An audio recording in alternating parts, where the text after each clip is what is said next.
Belly laugh. Is that important first thing in the morning? Yeah, absolutely. And there's me trying to be deadly serious. News is a serious business. Yeah, I have to rein you in sometimes. Well, it doesn't stop us laughing at it. It doesn't stop us having an opinion on what's going on. Yeah. And it certainly will not stop us reflecting what you think. Weekdays from 6 to 9:30 on GB News. I'm Dan Wootton. Join me Monday to Thursday from 9 to 11 for the feistiest and most fun news debate on TV, where free speech reigns. I'll bring you a sharp take on the day's biggest stories, bombshell newsmaker interviews, and A-list guests. And I guarantee you, no spin, no bias, no censorship, and no reason to go to bed. That's Dan Wootton Tonight, Monday to Thursdays from 9 on GB News.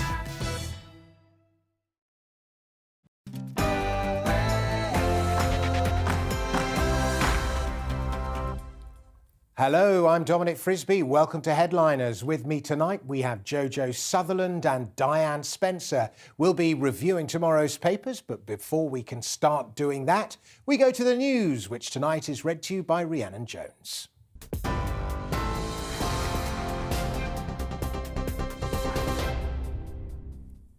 Thank you, Dominic. Your top stories from the GB newsroom. Foreign Secretary Liz Truss says the UK is going further and faster than ever after announcing 360 more sanctions on Russian individuals and organisations. The Foreign Office says those oligarchs listed today have an estimated total wealth of more than £100 billion. It's after President Volodymyr Zelensky warned Western leaders sanctions aren't enough to end the war. The leaders of 3 European Union countries are in Kiev in a show of support for the embattled capital. The Polish, Czech and Slovenian prime ministers met with President Zelensky as a 35-hour curfew got underway. Meanwhile, in Mariupol, at least 20,000 people have been able to leave via a humanitarian corridor in what's believed to be the city's biggest evacuation yet. Around 29,000 people have fled Ukrainian cities through humanitarian corridors today. That's according to an advisor to President Zelensky. US President Joe Biden has announced a $13.6 billion aid package for Ukraine. It comes as the White House confirmed President Biden will travel to Brussels for a NATO summit later this month to discuss the crisis. We've been providing anti-armor, taking out tanks, anti-air capabilities directly to the Ukrainian forces. And we're also facilitating significant shipments of security assistance from our allied partners to Ukraine. An anti-war protester who interrupted a live news program on Russian state television has avoided a jail sentence. Channel 1 editor Marina Zhinikova held up a sign behind the presenter saying, "They are lying to you." A Russian court has fined her 30,000 rubles, around £215, after finding her guilty of breaking protest laws. Boris Johnson heads to the Gulf tomorrow to strengthen ties in the region in an effort to wean the UK off Russian oil. The Prime Minister says Saudi Arabia and the United Arab Emirates are key international partners in a bid to find new and cheaper sources of energy. It says both countries are under scrutiny for their human rights records. Mr Johnson will meet Saudi Crown Prince Mohammed bin Salman in Riyadh days after the largest mass execution in the kingdom's modern history. And face coverings will remain compulsory on public transport and in enclosed public spaces in Scotland. First Minister Nicola Sturgeon announced she won't relax the rules on masks due to a current spike in case numbers. The legal requirement for businesses to retain customer contact details, though, will be dropped as planned. TV online and DAB+ radio, this is GB News. Now it's back to Dominic and Headliners.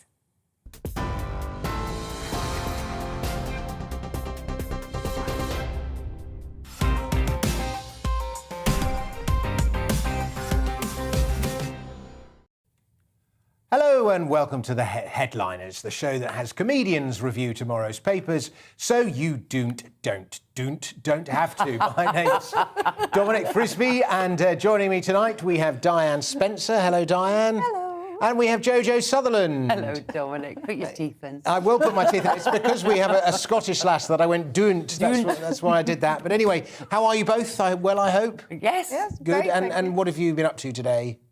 Sleeping. Well, not with each other. We're comics. That's what we do for a living. Very good. Well, I hope you're suitably refreshed. And before we come to you with our first story, we are going to go to the headlines and let's see what they are. And we start with the Daily Telegraph, which has Zelensky, Ukraine will never join NATO. That's the story we'll be covering. It also has kleptocracy unit to uncover Putin's wealth in London. I imagine there's quite a lot of it. And also Nazanin release by Iran believed to be close after talks on £400 million debt and nuclear deal. Wow, that's an awful lot of money. We turn to The Independent, which has a Russian rebel journalist freed by court. That's a story we'll be covering in just a moment. And also Zelensky, Ukraine must accept it won't join NATO. On to The Guardian, which also has Ukraine's NATO concession as airstrikes batter capital. And after 6 weeks, hope that Iran, after 6 years, hopes that Iran will release Zaghari Ratcliffe. On to The FT, which has West turns up heat on Moscow with moves against oligarchs and military. And we also have lottery licence award triggers fears over check winners' Russian links. We'll be looking at that story as well. On we go to The Times, which has Zelensky, we can't join NATO, and war refugees head for new lives with British hosts. On to The Express, hell on earth, but glimmer of hope for peace. The Sun is next. Chelsea with a US dollar sign where the ski of Chelsea used to be. Trump's UK ambassador in £2 billion swoop for Blues. The Metro has You're Not Blinging Anymore. Jolly funny Mr. Metro. And finally we have Daily Star, Brothers in Arms, Mission Imposter. Where does it find these stories?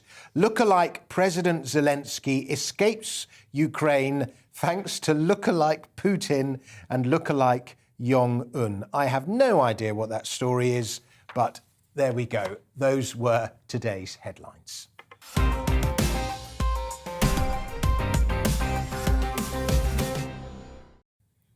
And so we go straight away to our first story from tomorrow's Independent, Wednesday's Independent, and it's Ukrainian President Zelensky concedes that Ukraine won't be joining NATO, Diane. This is a fairly significant development. Oh, I mean, it's massively significant because this was one of Putin's demands at the very beginning, about 3 weeks ago before he invaded, and it was sort of written down, Ukraine will never join NATO, and everybody sort of went, well, that is up to the Ukraine, it's not to you, up to you. And now President Zelensky has come out and said, no, we definitely won't be joining NATO, even though they have asked for NATO to impose no-fly zones. So it's a very interesting development that he's come out and he's stated it, because...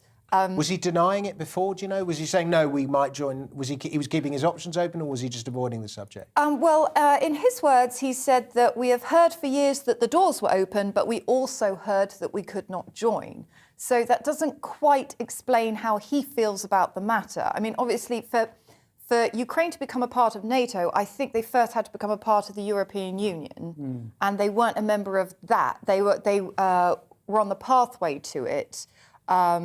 But because they're not members of the European Union, they therefore, because of the North Atlantic Council and how NATO works, they can't join NATO. And with Russia kind of knocking on the door, it's just very interesting. Before the invasion, I mean, I think it's fair to say that Putin is in the wrong.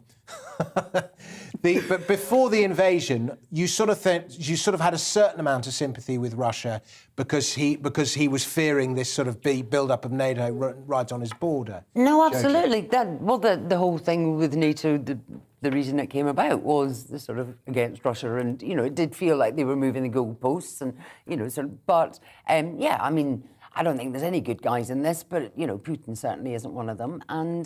But Zelensky is now saying this, which you kind of go, oh, God, it feels like toddlers sort of, you know, falling out. And you go, well, except it's much more serious than that. Could you have had this conversation at the beginning? This was kind of the crux of the matter, was about the joining of NATO. And now 3 weeks later, and a lot of tragedy unfolding. And millions of people displaced. Yeah, And you know, not to mention the dead. Well, let's hope it works. Let's hope it well, works. fingers crossed. Now, speaking of toddlers, have you both seen pictures of Macron trying to look like Zelensky? He's suddenly turned up to work with a hoodie, with this like the French paratroopers or something, and he's like wearing T-shirts, and he's had all these photos of him taking sort of looking rugged and dynamic, as though France is being invaded. What? No, is he all trying to be all cool and trendy? He's trying to be just that. He's clearly got massive Zelensky envy. Anyway, right, we move on to Wednesday's Times next, and the journalist, I'm going to enjoy saying this, Marina Zhinikova, who made headlines yesterday after she photobombed the Russian news with anti-war messages. She was today in court, Jojo, and it seems, early days yet, but it seems she's got off fairly lightly. Well, we see that on the face of it, but is that the way that that's going to proceed? Because there is an intimation due to Putin putting in this new 15-year for spreading fake news that they could rearrest her and find her guilty of misleading or fake news. Again, I mean, Presumably they'll rearrest her when she's not quite so on the headlines. Yes, absolutely. I mean, she did disappear for a few hours and people were wondering where she'd gone. But again, that seems to be a sort of thing with Putin. People disappear. That tennis player, remember? Have we found her? Did we find the tennis player that disappeared? I don't know. I thought it was a Chinese Yeah, it was a tennis player that Chinese tennis disappeared. Oh, sorry, but yeah, whatever. So, no. Same methods, different empire. Oh, yeah, different. Same but different. But yeah, people just disappearing and we don't ever get to the bottom of it. But I mean, I admire her bravery because she's been working for state television. She herself has said that she now has incredible guilt that she'd been, you know, sort of been part of the propaganda. There's a lot of people standing up now and protesting and, you know, wanting their voices to be heard, which is proving to be more and more difficult. Yeah. But the idea that you can't say something or protest and that she is potentially threatened with 15 years in jail is terrifying. Yeah, incredibly brave, given that she's got 2 kids, perhaps even verging on the foolhardy. Yeah. But somebody's got to do this stuff. You know, Well- we're in a conflict and somebody's got to stand up and fight. And Yeah. Got to have principles. You've got to, you know, have the courage of your convictions, and things don't change by sitting down and doing nothing. It's just a shame that she didn't kind of make friends with the graphics guy. Like, I mean, I'll be honest with you, like, somebody would have seen that in the office. They'd have been like, what the hell is Marina doing? What do you mean? Have we got a Sharpie? Yeah, we've got lots of Sharpies. What do you mean? A2? We don't have any A2. Do we have any A2 paper in the office? We've only got A4. And it's a sort of mixture of Russian and English, isn't it, as well? Yeah, So, I once did an act that was all signs, and I can tell you, I speak from experience, it takes a long time to draw up. That's half an hour's work in that sign, so it wasn't a sort of spontaneous thing. I'm not... yeah, took a half hour. I'm not like... Because it's a very important issue, and it's amazing. It's just interesting that so many journalists have started to sort of move away from the Russian mainstream media. It's just a shame that they haven't moved away altogether to make like a really kind of powerful protest. Like instead, I mean, it looks like desperation because she's kind of just running around with this mad bonkers homemade sign in the back. And that is, if you kind of look at the emotional side of it, what has driven her to do something like that in a country like that, where the ramifications can be massive. That, you know, so if you're that desperate, then you do desperate times, desperate Perhaps, measures. call me a cynic, maybe she just wants the attention. She's a journalist after all. Right, Wednesday's Guardian is next, and the UK is to have a new lottery provider, Diane. He changes the subject quickly. Very quickly. Well, yes, King Arthur is spinning in his grave like a tombola because Camelot is losing the licence to run the UK lottery. Camelot has had this licence for 28 years, lucky number for some. But now it's going to have to give its licence over to a rival called Allwyn. I wish. So Allwyn is currently Europe's largest lottery owner, and they're going to take over the running of it. Now, initially there was a wee bit of a, excuse me, because the guy, Karol Komarek, who is a Czech billionaire who owns Allwyn, does have some assets in Gazprom, which is obviously the Russian... Major state-owned oil company. Yeah, and we've got a lot of oligarchs being... You know, so it's like, well, wait a minute, is this guy part of Gazprom? But the Gambling Commission is confident, not competent. I don't know if they're competent. I'm sure it's perfectly innocent and that there's no dodgy dealings. Why on earth would there be? Well, I mean, they've said that they're sure that it doesn't affect any of the sanctions. And plus, this guy has said that he is going to donate 30 billion to good causes over the next decade. And Camelot managed to raise 45 billion for good causes over sort of 3 decades. Yeah. So when you look at it decade for decade, Allwyn's projecting that they're going to do something really amazing here, because a lot of people obviously get funded by the lottery. You can always fund comedians. I was just going to say, my Edinburgh show is a very good cause. It's interesting that they're going to that 30 billion, but also talking about reducing the price of buying a lottery ticket back down to £1.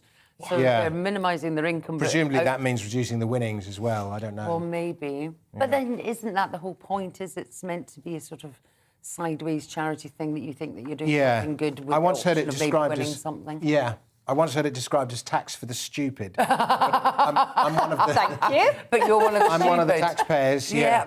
But I looked at this Allwyn panel. It's a pretty impressive team they've put together. Sir Keith Mills, Brent Hoadman, all sorts of VIPs. You can't just throw out names without saying what they did. For those of you who don't know, Sir Keith Mills, he appears to have been the brains behind Air Miles and Nectar cards. Really? Fabulous. See, I've never got on board with these loyalty cards. I have them all and I collect them, but I don't actually know how to use them. You should go into a shop and see what you can. You probably own a whole Boots, and you don't know it. They don't work. They don't. They don't work. They change the goalposts. They just don't go anywhere. I've tried to get into these loyalty schemes Keep it that way.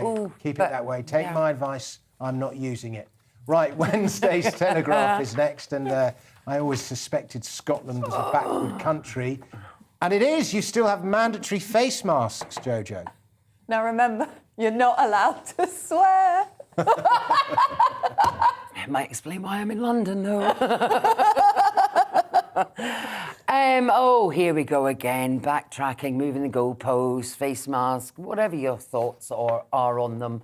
Fine, but Sturgeon's blamed a recent surge in cases on why she's backtracked on them being not made mandatory from Monday. So there's going to be another couple of weeks, even though, you know, the face masks down south haven't been used and there's been no change. And I think it has a real sense of just being seen to be doing something, because actually she's not doing very much at all. And it's that thing of just... There was something she said that really irritated. Miss Sturgeon said that while it spreads more rapidly, there is no evidence that it caused more severe illness. So, you know, and the pressure on hospitals, there was 1,996 people in hospital on Monday with recently confirmed COVID-19, up 191 on the previous day, with 33 in intensive care, up 6. But compared to what? Because we never get given those figures. We're just given this blunt instrument where there's no comparison. And, you know, she's saying the strain on the health service, but the strain on people not being able to access health services because these, you know, punitive rules and things keep going on, and I don't really see a genuine reason for it. Yeah. It's upsetting people and mentally distressing people. I've always found the Scots very courteous people, a very respectful people, and also a very prudent people, and it disappoints me that she has so little faith in the ability of her people to do the right thing. Well, it is. She has to issue these mandates. You give us your thoughts, Diane. Well, Well, she said, Nicola Sturgeon said that there was a new subvariant of the Omicron strain. What's it called? Bat2. Well, Bat2. Something like that. It's not the Deltacron, No, which it's a sounds bat. to me a bit like Cronut. But if there is like a subvariant, then surely we should sort of know about that. And maybe it's the Scotmicron. It probably like is. that? We seem to have like different... a special one? Yeah, Scotland has its Sturgeon. own COVID. But it is frustrating, and it's frustrating for businesses. And again, it is treating people like children. And if people wish to continue wearing masks, then nobody's telling you have to take your mask off and never wear it again. People are free to carry on, but it should be a choice. at this Absolutely. stage. Now, this is a bonkers story that we covered last night, and not bonkers in a good way. It's in The Sun, and the story's developed. A serial killer has been targeting homeless people living on the streets of Washington and New York, and a suspect has finally been arrested. And the mad thing about this serial killer is that he's killed 5 so far, but he's attempted to kill a lot more and has failed. He's like shot them and only got them in the arm. And Oh, thank goodness. yeah, I mean, it's bonkers. So this story is in The Sun, and a suspected shooter accused of targeting the homeless in a spate of attacks has been arrested because they launched this manhunt. And instantly I'm brought back to Jack the Ripper, oddly enough, because I've been listening to this fabulous podcast by somebody called Hallie Rubenhold, and she actually... through her historical analysis, found out that Jack the Ripper always targeted homeless women who were sleeping in doorways. They weren't all prostitutes as painted in the media and the films.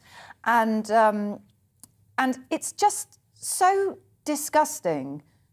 I can't even begin to imagine what is behind the mentality of somebody who picks on someone who is already cold, possibly hungry, definitely without a home, sleeping on the street, and he goes to kill them or attack them. I have no idea what's going on here, and I'm just so relieved that the police have actually got this person, and it's it's a bit of closure. It's great. I mean, if this is the person, because let's be honest, because before we jump too far, a suspected shooter has been arrested, but let's hope so. The guy does fit the description they put out yesterday, which one of our guests was complaining about the description. But anyway, we won't dwell on that. Okay. Have you got any thoughts on this? I just think it's interesting. I mean, awful. I mean, Just insane. an amount of people who are already, like you say, in a really awkward, difficult position in life, but also not helped by the fact that the authorities, whilst trying to stop them being murdered, are also aggressively campaigning against them and arresting people and clearing them out of subways to a life, Yeah, they were being advised to stay off the street. Yeah. They're homeless. How do you stay off the streets? And being arrested for being on the streets. And you just think it's just a massive chaos. And, yeah, nobody seems to care very much. Right, well, we've reached the end of part 1. We're going to take a break now. Make sure you join us for part 2, when we'll learn about extramarital affairs in the police. See you in a moment.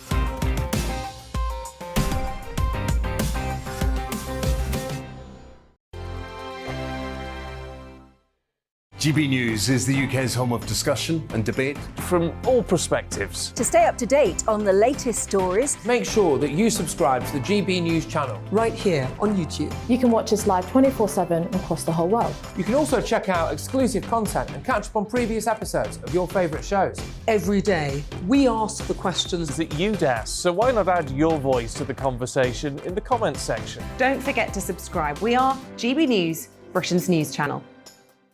Every night at 11 on GB News, we bring you the next day's stories the day before. Basically like time travel. If it's a big story, we'll cover it, guaranteed. But we'll also have some fun along the way. Big opinions, big laughs. Sometimes big hair. This is Headliners, the paper review show that won't send you to sleep like the others will. 11 p.m, 7 nights a week. Join us.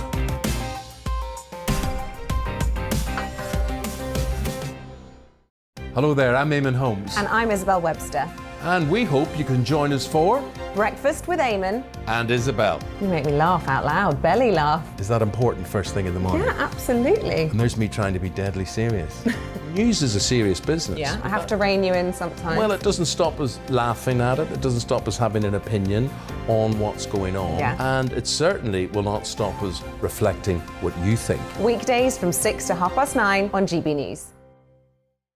I'm Dan Wootton. Join me Monday to Thursday from 9 to 11 for the feistiest and most fun news debate on TV, where free speech reigns. I'll bring you a sharp take on the day's biggest stories, bombshell newsmaker interviews, and A-list guests. And I guarantee you, no spin, no bias, no censorship, and no reason to go to bed. That's Dan Wootton Tonight, Monday to Thursdays from 9 on GB News.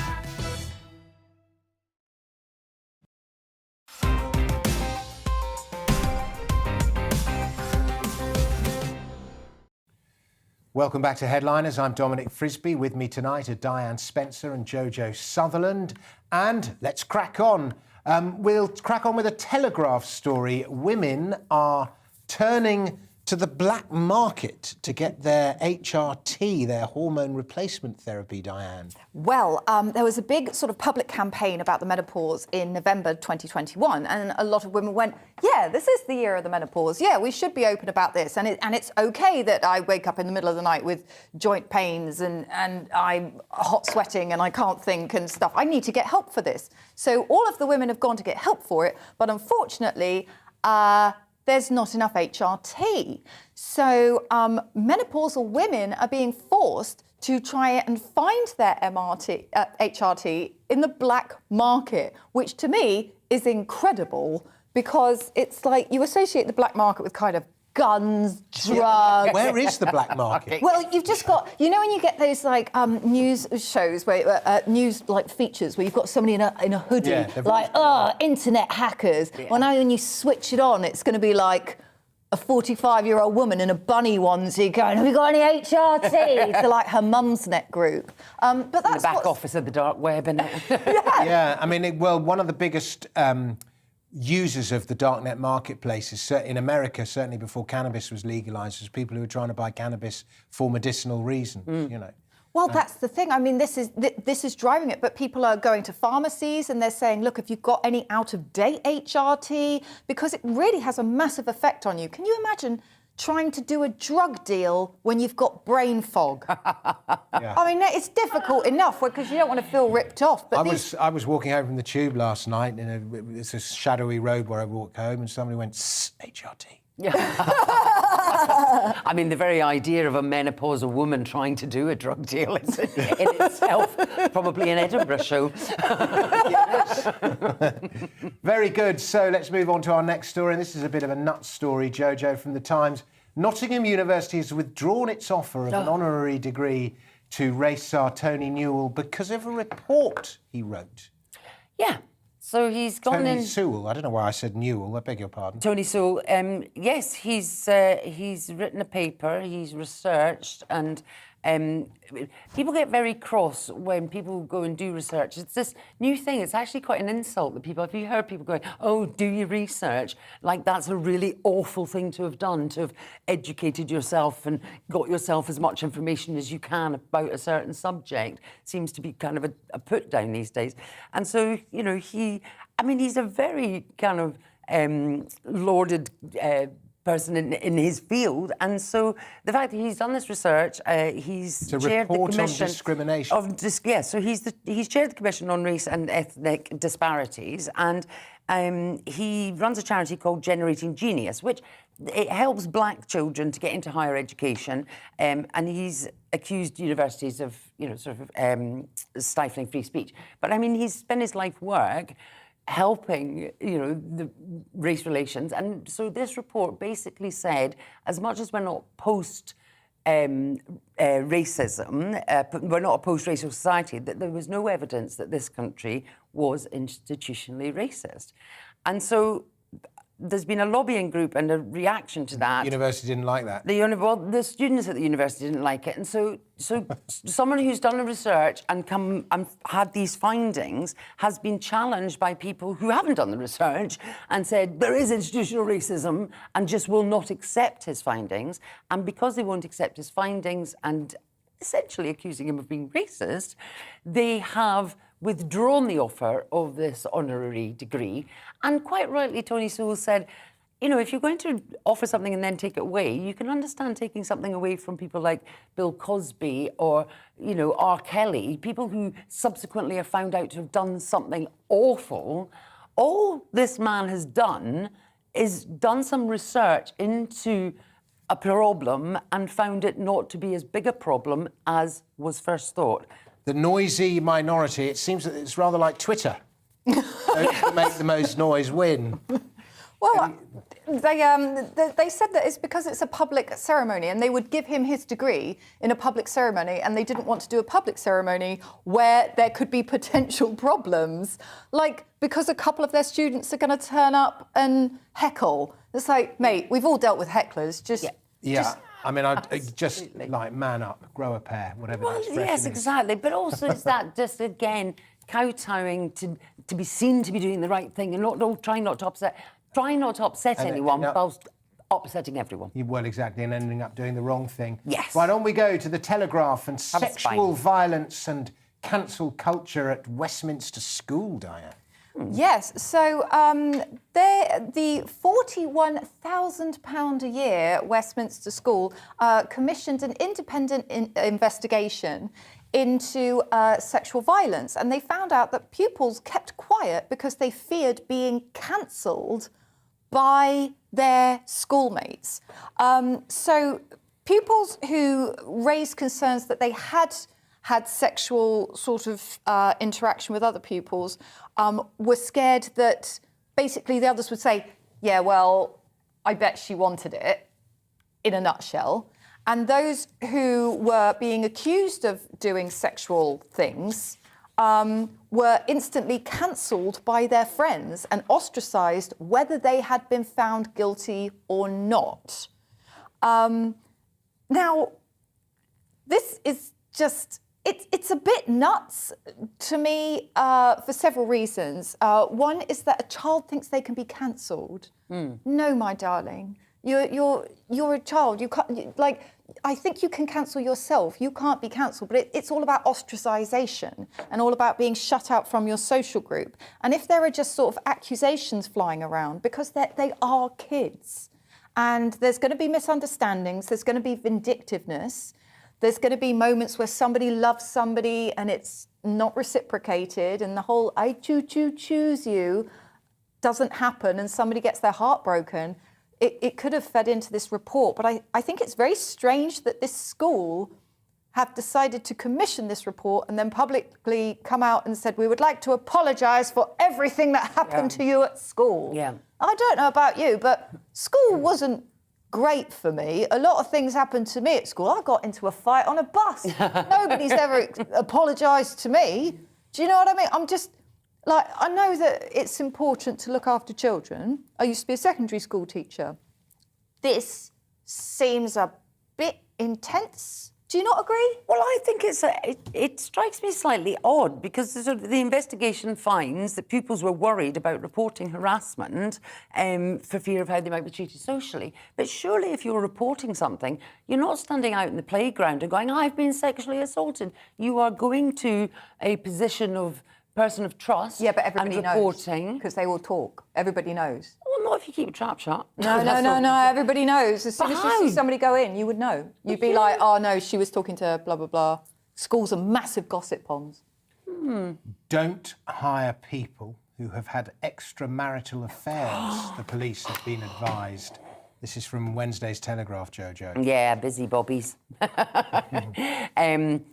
Yeah, again, it's one of those things, isn't it? It's like, you know, that fine line between obviously taking precautionary measures and making sure that you are employing people who are of a good calibre and trustworthy.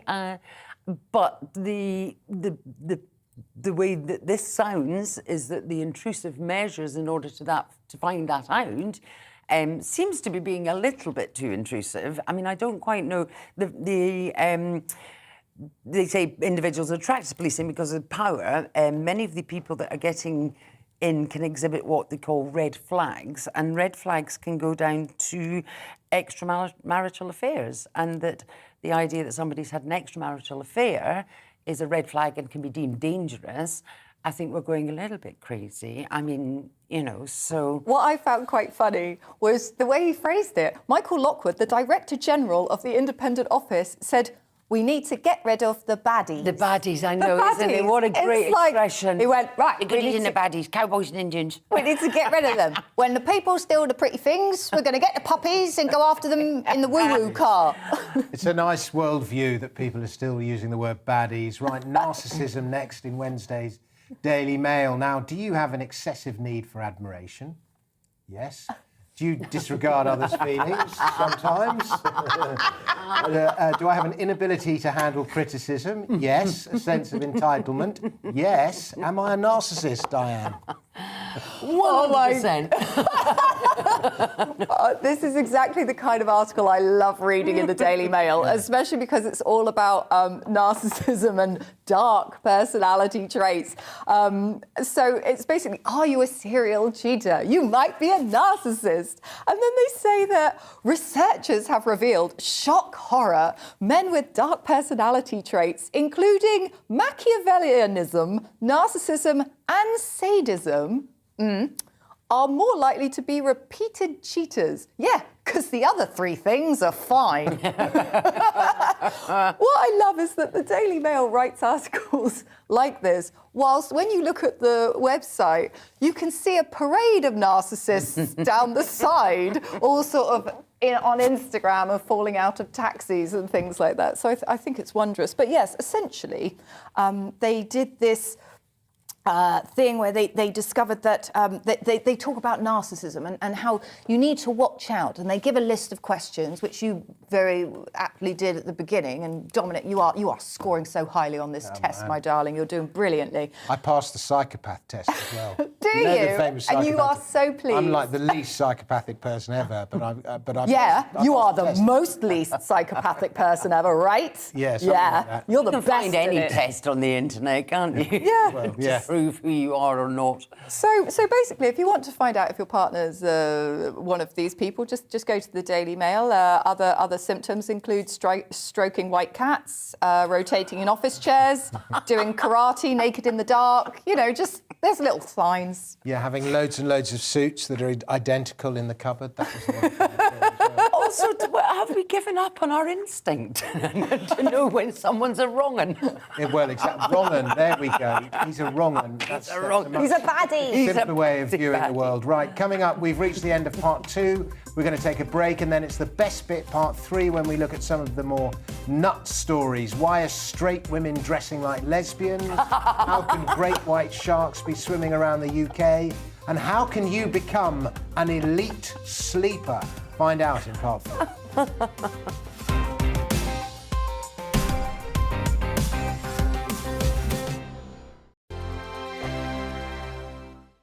GB News is the UK's home of discussion and debate. From all perspectives. To stay up to date on the latest stories, Make sure that you subscribe to the GB News channel. right here on YouTube. You can watch us live 24/7 across the whole world. You can also check out exclusive content and catch up on previous episodes of your favourite shows. Every day, we ask the questions That you'd ask, so why not add your voice to the conversation in the comments section? Don't forget to subscribe. We are GB News, Britain's news channel.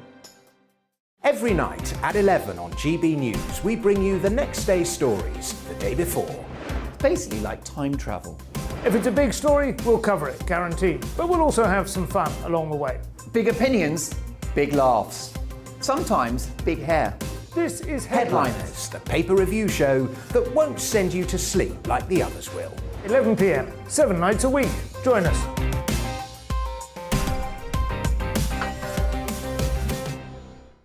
Hello there, I'm Eamon Holmes. And I'm Isabel Webster.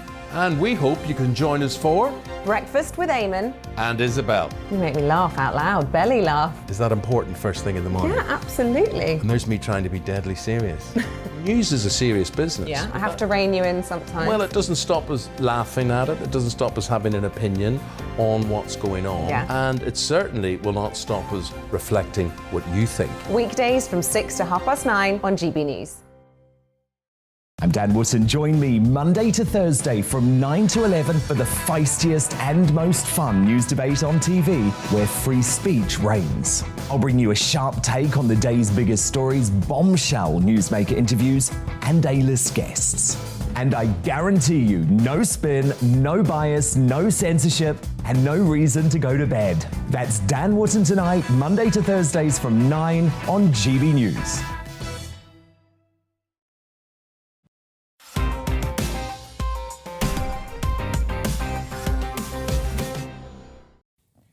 Welcome back to Headliners. I'm Dominic Frisby, and with me reviewing tomorrow's papers, we have Diane Spencer and Jojo Sutherland. And The Times is next, and I'm very interested to hear the views of the panel on this one. First, Texas and then Idaho have banned abortions after 6 weeks, Jojo. Yeah, I mean, clearly the Republican governor is following suit. Men are making decisions about women's bodies again. But the thing that's really concerning about this is, we were talking about this, is the idea that people who have had an abortion and people who have provided abortions can be sued by parents, siblings, grandparents, aunts, uncles, up to £20,000 in damages. Each can sue. I mean, it looks like, just a hotbed of abusing a system which shouldn't exist in the first place. Yeah, you could but be, also if you're a taxi driver, you can be sued 10 grand for taking someone to an abortion. Yeah. Yes, it encourages a culture of spying. It encourages a culture of watching the movements. If you suspect one of your co-workers is pregnant, and you suspect that she doesn't want to be pregnant, and you sort of work out that she goes to an abortion clinic, and you can sue her, and you can, it's so bad. Yes, so it's the so idea bad. that you're spying on people, and There with must the be knowledge that there you must can be make another money side to it. from There must be well. Do you know what I mean? But there must be another side. What's the argument for this law? It seems to be very, very religious. Yeah. It's based in kind of there's a worrying idea that actually the whole of America is slowly going to turn this way. Yeah, on religious grounds, maybe really. Central America or Republic America. Right, let's not beat about the bush like Diane. Let's go straight on, and we'll go to Wednesday's Mail and the most underrepresented and overrepresented groups on TV. OK, so a report by the Creative Diversity Network has said that the disabled and the over 50s are the most underrepresented groups on television, with gay people and ethnic minorities overrepresented. So a lot of people aren't going to enjoy that particular statement, are they? Well, I guess not, but I mean, it's a simple fact of what they've done. They did an analysis, and they basically said that they looked at who makes up the workforce, and then they looked at who appears on the television. And this is how they've said that the disabled and the over 50s are the most underrepresented groups on TV, which is interesting because the disabled people only made up 8.3% of on-screen appearances, whereas they make up 17% of the workforce. 17% of the workforce is disabled. I mean, I guess define disabled, but yeah. Well, yeah, I mean, disability is sometimes visible, it's sometimes not visible. Yeah.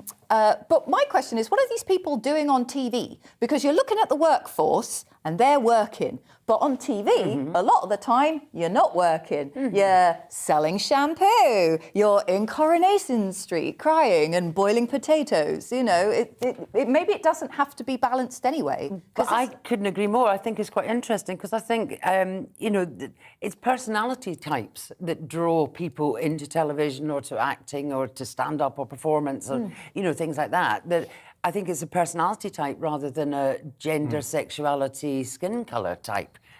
So I think in terms of how it's represented, and of course diversity is something that we all look at, but yeah, I don't think it's necessary. But I also, the fact that you have to do research when you can just turn on your telly. Well, and just look at it. The one interesting, I've done quite a lot of work on this, just wearing my writer's hat, my financial writer's hat. Do you know which is the most underrepresented group in television? Ginger toddlers with one leg. Almost. No. Ugly people. It literally doesn't matter what race, what age, what sex, whatever. But what determines ugly? Is what this what determines ugly? Well, it's like the bottom 20%, and again, it's in the eye of the beholder. But it is. Guy You know, one person's trash is another one's treasure. So wait, I think we can all agree that Brad Pitt is hot. Right, let's move on to the Times, and I've always fancied being an elite sleeper, but unfortunately there's nothing elite about my sleeping because I do so much of it, Jojo. Are you an elite sleeper? I am an elite sleeper. I think as I've got older, actually, yep, I am. I'm Margaret Thatcher. I'm on to 4 hours a night, me. No, I'm like a cat. Like, there are cats who watch me sleep. That's where the similarity with Margaret Thatcher ends, by the way. But no, it is that thing where elite sleepers, they say that the very famous ones, Donald Trump, Tom Ford, people that achieve great things by sleeping less. But I think our own Nigel Farage might be an elite really? sleeper. Yeah, I talk about his habits and his late nights and his early mornings, and I think you're an elite sleeper. Yeah. But they're ruling out the link now to sort of sleeping less with dementia and Alzheimer's. So although Thatcher did get that. Thatcher did have dementia. But other people as well who don't necessarily... So doctors have always said that, you know, the perfect sort of sleep time is 7 to 8 hours. Mm-hmm. Although I have found in my lived experience that the more sleep I get, the groggier I am. And I'm knackered. So I don't know, sort of you finding sound a balance. like you genuinely are an elite sleeper. Yes. Because they're saying that it's actually genetic. Because what they did was they bred mutant mice. And these mutant mice had natural short sleep bred into them. And the exciting thing is that if you get bitten by a mutant mouse, you get the ability to sleep for a less amount of time. You're very good at cheese and you're very good at fitting into tiny holes. I mean, there are some people that don't sleep very much that I would like to sleep more so they can talk less. But other famous elite sleepers from history include Thomas Edison, Nikola Tesla, and Leonardo da Vinci. So there we go. Is Tesla any relation to Elon Musk? No, Elon Musk's company was named after Nikola Tesla, who was a famous chap. Well, as someone who writes songs, I will say Dolly Parton writes some of the wittiest songs you will ever hear, and she continues to be a cut above your run-of-the-mill rock star, and yet she remains very humble, Diane, and this is from The Independent. Yes, Dolly Parton has been praised for her classy move to bow out of the Rock and Roll Hall of Fame nominations. Despite working 9 to 5 and producing album upon... I mean, God, that was such low-hanging fruit, though, wasn't it? It was good, it was good. And producing hour upon hour of fantastic music, she is not necessarily a rock and roll musician, and it seems to be down to genre. And Dolly Parton, who is coming across as a deeply respectful person, has said, I've not made a rock and roll album. Her attitude is incredibly rock and roll. I've heard that she's covered in tattoos. Oh, really? Yeah, I've heard this. I've heard that she's genuine. She's got like loads of little tattoos, but you could never see them, which is why she's always wearing long sleeves. And her attitude has always been fantastic. One of my favourite Dolly Parton quotes was, "It takes a lot of money to look this cheap." Yeah. I love that. You see, I disagree. I think she's at it. I think she's using reverse psychology and saying, no, don't give it to me. No, I'm not worthy. I'm not worthy. But then goes on to say, I do hope that Rock and Roll Hall of Fame will understand and be willing to consider me again. So yeah, no, but she did say that, but she says if she does a rock and roll album. She said something like that. Yeah, because also, like, Eminem is nominated. Yeah, I mean, these other bands, Eminem, Yeah. A Tribe Called Quest, Duran Duran, Carly Simon, and Beck, they're not exactly rock and roll, are they? Absolutely, but she's got loads of publicity from taking herself out of the running by default kind of winning it by default. She's very clever at doing that. Yeah. It's our Dolly. Right, Jojo, I'm delighted to report that you have got the big Baps story. This is from Wednesday's Daily Mail. I don't know how much of this story I can actually tell people because it uses language that I don't know if Ofcom allows, but you know, people that go to car parks and get together with other people. Oh, yeah, every Wednesday, yeah. So it's somewhere, Junction 25 of the M62 if you're interested, but there is a cafe called Big Baps, and they are complaining that the car park is being used for nefarious indulgences, and therefore their cafe customers can't get to them because of other people enjoying one another's company, and so that they might go bust. Now, I find that hilarious because I would have thought they'd have been doing a roaring trade, because after that much physical exercise, I think people would like a big bap of something or other. I mean, you know, people, they can't serve people in the cafe. People want to park up to get a hot sausage, and they can't, because people have parked up to get a hot sausage. Yeah, and apparently it's losing, I love this figure, it's losing £100 a week due to customers being unable to find a car parking spot. That's a lot of baps. That's a lot of baps, lot of baps. isn't it? How much? But I'm surprised. I would have thought, I know, I'm a bit... Right, The Times is next, and on the anniversary of Julius Caesar's assassination, a coin minted by Brutus in 44 BC to celebrate that assassination has gone up for sale, Diane. Yes, yes. So and they've gone with the wonderful title, Julius Caesar assassination coin is worth a mint. Well done, The Times. Very good. You will be at the level of the star soon. Well, so this is absolutely incredible. So this coin, minted apparently by Brutus. I mean... To celebrate his murder. To celebrate his murder, because obviously there was no Instagram. So how else do you commemorate... I think we can see the image. We might even be able to see the image in just a moment. Oh, could we, please? That would be exciting. wondrous. Wow. There we go. Look, there's Julia, and you can see the knives. You could accidentally put that in a car parking thing, couldn't you, to get paid for your parking? But how do people put a figure of that amount onto a little bit of metal? Well, I mean, it all depends on... Because they've already got the provenance of it. I mean, the sheer fact that it was minted by Brutus. So the actual person who killed Julius Caesar and then went, I've brought out my commemorative coin to celebrate myself. I mean, it's incredible, really. Yeah, and on that coin, there's a cap which represents, it's called the Cap of Liberty, and it represents freeing Rome from the tyranny of Caesar. And the Russian word, I'm thinking because of Putin and all that, but the Russian word Tsar comes from Caesar. It's the same word. Derivation. So Russia perhaps needs to find its own Brutus, and we'll be buying the Russian ruble coin. I thought you were going to say, that they're going to bring out some kind of commemorative, this was the day we invaded Ukraine coin. Oh, no, I was going the other way. I was saying... Right, okay. Putin pound. Right, now seagulls, apparently, according to the Mail, can remember fish and chip shops. Well, I find this fascinating. I'm not a fan of a seagull, and I've certainly been victim to being robbed by seagulls. But yes, apparently they have their own sort of inbuilt TripAdvisor where they remember their nice ones that they like the best. And so the British Trust for Ornithology has been tracking birds in Scotland and in some parts of England and noticing that they will deliberately fly back to a particular chip shop where they have enjoyed a rather tasty fish and chip supper. So they're bright. They are. I mean, seagulls, they are you can just be walking. I've had an ice cream stolen off me in Cornwall by a seagull. Yeah, no. And they're so big and they're so aggressive and they're such good flyers. They're beautiful to watch when they fly, seagulls. Oh, they're incredible, but I do think that I might be part seagull because I can remember every single fish and chip shop that's worth going to. There's one in Weymouth and there's Palmer's in Yeovil.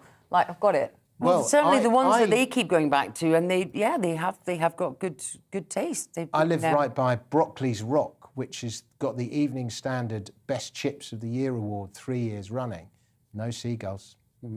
Oh, interesting. So maybe if Brockley's Rock really wants to go, they need to get up its I thought they rankings. Loyal customers, and I was like frequent flyers. They are. Do you see what I did there? And so we go on to the Daily Mail, which explains, Diane, why straight women are suddenly dressing like lesbians. Dungarees. Yeah, so... A lot to dissect here. Oh, this is danger, I would say. Wander through a minefield wearing high heels. So, a Vogue-approved author has revealed that why all straight women are suddenly dressing like lesbians. And this is because apparently, I mean, it's wonderful that this Vogue-approved author is talking for me, thank you, Jill Gutowitz. has said that we're doing it because we want to feel comfortable and powerful. I just think it's a little insulting to everyone concerned, if I'm totally honest. I mean, thankfully, this is only one person's opinion. But she's basically saying that if you enjoy wearing, for example, Doc Martens. Now, I have worn sort of Doc Martens, I've worn Timberlands, I've worn flat boots like that pretty much since I was 13 because they are comfortable. I'm older than you, and I can remember girls when I was at school wearing Doc Martens because they were cool. Yes, they're cool, they're comfortable, they're great. But for some reason, this author has wrapped it all up and saying it's to do with queer style and queer visibility. But I know some lesbians who do not like wearing flat shoes. I know lesbians who have like fabulously very feminine style and stuff. And this is just, it's just stupid because she's saying that all lesbians dress the same. And she's saying all straight women dress a certain way. Oh, and now this group is dressing like this group. So this woman... Identity, fashion. Absolutely. Well, exactly. The idea that we have fashion that we then put into sexual orientation is just ludicrous. Don't we dress like a lesbian? It sounded a great band, but yeah. Right, Wednesday's Star is next, and this is a story that promises a lot. Great white sharks are swimming in the UK waters, and then about 3 paragraphs in, you come across the phrase, more than likely. More than likely, maybe the water's warmer, so they're moving in. My favourite, they could possibly, maybe, we don't know. But the warning that the public have been warned that they're not pets. The idea that we have to be warned that they're not pets. We have literally, you know, got to this stage as a society that we are so stupid that we have to be... It's like the new they've pre-recorded on aeroplanes now before putting your oxygen mask on to take your face mask off. So we have to be told to take our face mask off before we put our oxygen mask on. We have to be told that if you see a shark in the sea that they're not pets. I despair of us all. You have to be told that. There are a couple of pubs, right? You go in those pubs, you're going to get a snake, you're going to get a leopard, then you're going to and a great white shark from the fish tank. Right, finally, we have the Daily Mirror and Diane, the TikTok traveller from the year 2743. What is he saying? TikTok man from the future. Well, the TikTok man from the future, because he's clearly real. He has predicted that not only will we see Bigfoot, but also England will win the World Cup. I mean, this guy... Is he English? I don't know. He's from the future. I mean, yeah, there are no nation states in the future. I forgot. Yeah. Good point. It's just exciting because you know, some people have been arrested for being time travelers on TikTok, and this guy has said that we're going to see Bigfoot, and there was something else. He's going to he posted an authentic photo. He's also said that there's going to be a trouble in New York City. I would like to believe it because nothing would surprise me anymore. That is all we have time for. Thank you very much for watching. Thank you very much to my guests, Diane Spencer and Jojo Sutherland. Headliners will be back at the same time tomorrow with Simon Evans in the hot seat, joined by Nick Dixon and Eric McElroy. Till then, cheerio.